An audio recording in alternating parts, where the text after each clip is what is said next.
ഈ ബോള് നമ്മൾ വീശാണ് കേട്ടോ. ഇതിപ്പോ നമ്മളെന്താ പരത്തി പരത്തി ചേർത്തായി സൈഡ് ഇങ്ങനെ പരത്തുക. പൊറാട്ടപ്പടി ഇങ്ങനെയാണ് എടുക്കുക കേട്ടോ. സൈഡ് കനല്ലാതെ പരത്തുക. എന്നിട്ട് ഈ കൈ ഇങ്ങനെ പിടിക്കും. ഒരു കൈ ഇങ്ങനെ ഒരു കൈ ഇങ്ങനെ പിടിച്ച് ഇങ്ങനെ വീശുക. ഈ അടുത്ത കൈൻ്റെ അടുത്ത് വീണ്ടും വന്നിട്ട് ഇങ്ങനെ വീശുക.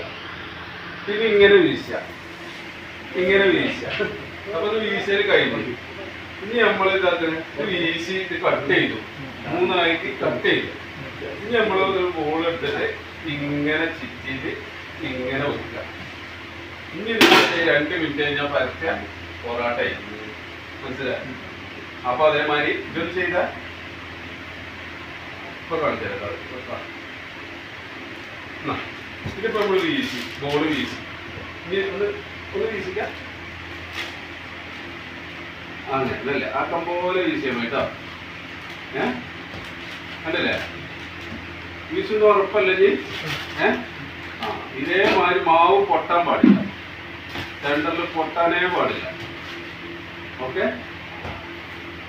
അപ്പേ ഇത് പഠിച്ചു കഴിഞ്ഞാൽ ദക്ഷിണ വെച്ചിട്ടേ പോകാൻ പറ്റുള്ളൂ.